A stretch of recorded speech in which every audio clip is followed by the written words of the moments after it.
سڵاوتان لێبێت ژمارێک لە دوکاندارانی یەکێک لە مۆڵەکانی شاری هەولێر گرتبوونەتەوە ئەوان کۆمەڵێک داخوازی و گلەی و گازندەیان هەیە. ئەم دوکاندارانە ساڵی ڕابردووش بە هەمان شێوە لەو مانگە لە مانگی هەفتی ساڵی ڕابردوو گرتبوونەتەوە. با بزانن کێشەکەیان گەیشت بەکوێ بۆچی تاکو ئێستا چارەسەر نەبووە. مام تەیب ببوورە سڵاوت لێبێت ئەگەر بێتە ئێرە بتوانێت عەفو ببوورە. کێشەکەی وێت چتان دەبێت؟ کێشەکەی ما ئەمن لە 2006-2007 هاتمە ئێرە گوتیان دوکان دەفرۆشرێن ئەلێرە ئەمن هاتمە ئێرە هێشتا ئیشی لەندا بیدات ئیشی بوو دوکانێکم لە سەلاحی کڕی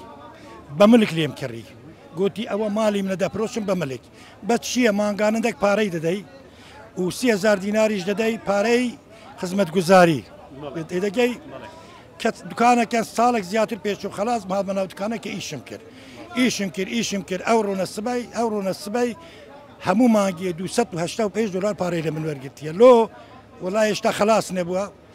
لە تاپۆیە لە دیزاینە لە پلانجەیە لەوە سەلاح خۆی بزر کرد سەلاح نەخۆش بوو چۆ حتا ساڵی 2022 ئەمە لەو ئیشەیدا بوون ئەمە ئیشی خۆمان دەکرد عیبمان نەبوو لە ساڵی 2022 هەستا ڕۆژێکی بەری بەیان مۆڵەکەمیان سووتاند بەری بەیان سووتاندیان پێشی بانگی سبەینێ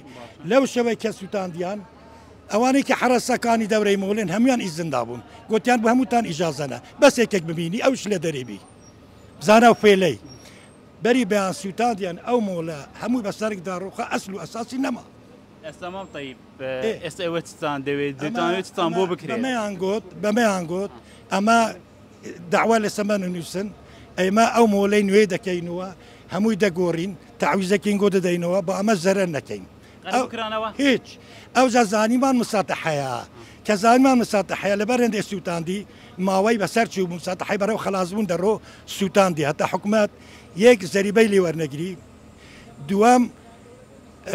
ئەو دوکانانە جارێکە دیکە بفرۆشتۆ خەڵکێکێتکە ئەوانە هەمووی دەرکێتن بپرۆشتەوە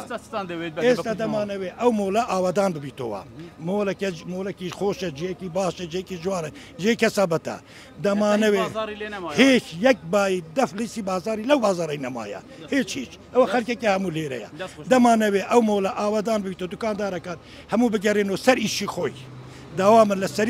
سەرۆکی حکوومەتی هەرێمی کوردستانە تەداخل بکە تەداخلێکی مباشر بزانم ئەوە لۆ وای لێ هات سوود سەبەب چ بوو کێ زەرەرمەندە